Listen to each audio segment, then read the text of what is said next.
Hello, my name is Veronica Vargas, and I am a library assistant with MakeMo with LA County Library.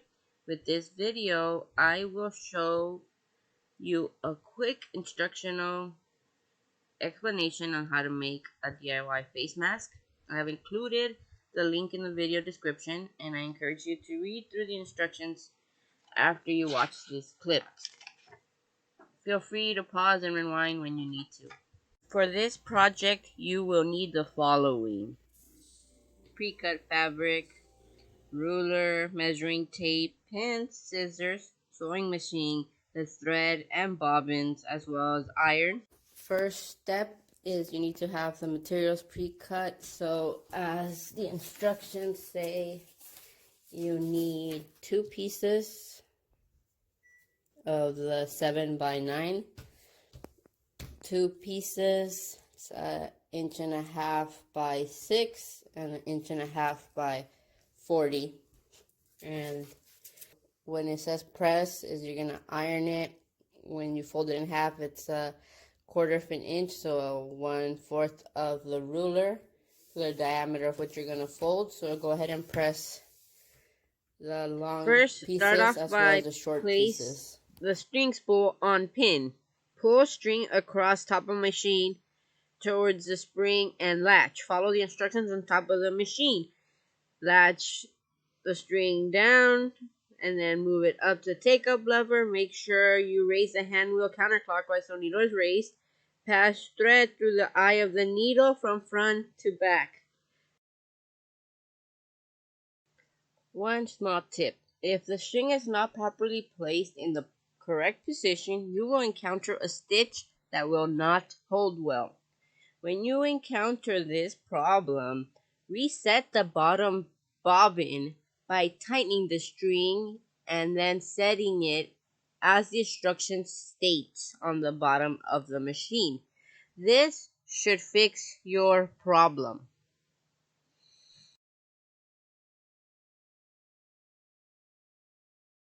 Prior to sewing the mask, make sure you sanitize your working station. Wash cloth materials with hot water and dry on hot heat.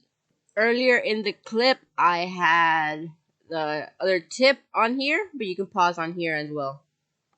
When you are using pattern fabrics, you need to lay both pieces with the wrong sides together, like the instructions say, which basically means the pattern faces outward. The first step is to sew around the edges 1/4 inch deep to secure the mask.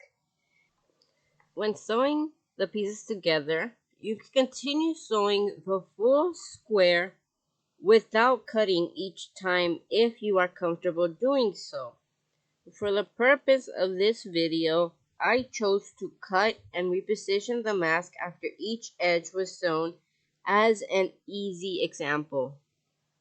To create pleats, you will need to place 6 pins along the 7-inch edge of both sides. First pin, 1.5, second, 2.5, third is 3, fourth is 4, 5 is a 4.5-inch mark, and 6 is a 5.5-inch mark.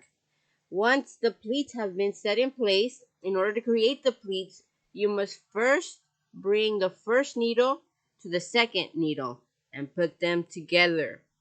Once you have pinned both sides, you're going to go ahead and grab the third pin and you're going to bring that over to the fourth pin. Once you have set the third to fourth, you're going to go ahead and pin that edge in. Then you will do the same thing to the other side, the third pin to the fourth pin. Once those pins are set, you're going to go ahead and you're going to do the fifth pin over to the sixth pin. And you're going to go ahead and set that pin in place as well. Once you set that pin, you're going to do the same thing to the other side, always one thing to the other. Once you set both pins in, it's suggested that you use an iron to press the material in order to secure the material better for sewing. When you are sewing the pleats, go ahead and hold the material down and slowly remove pins one at a time as you sew. And you go ahead and sew both ends along the previous stitching. One thing you can do to secure the stitch is to use the reverse sewing function. If you haven't already done so, press and pin and lay the unfolded side along the edge of the mask. After you have pinned, strapped, sew a 1/4 inch of the edge of mask. Next, fold binding around seam, pin opposite side and sew in place. Trim binding to match mask. You're going to go ahead and do this for both sides. You're going to fold the 1.5 inch by 40-inch strap in half. You're going to place a pin at the center of the strap, and you're also going to fold the mask in half and place a pin at the center of the mask as well. You're going to then align both strap center pins, and you're going to pin the strap to the mask. Once you have pinned the full strap to the mask, you're going to go ahead and sew a 1/4 inch along inner strap border along the mask. Once you have sewn the strap to the mask body, you're going to go ahead and you're going to wrap the stream. You're going to wrap around the seam allowance and you're going to pin. Then you're going to press, which is iron, the material in place, and you're going to sew a 1/4 inch along the inner body. This will secure strap to mask body. After it has been sewn in place, pin strap ends together by folding them down the center and sew across entire strap.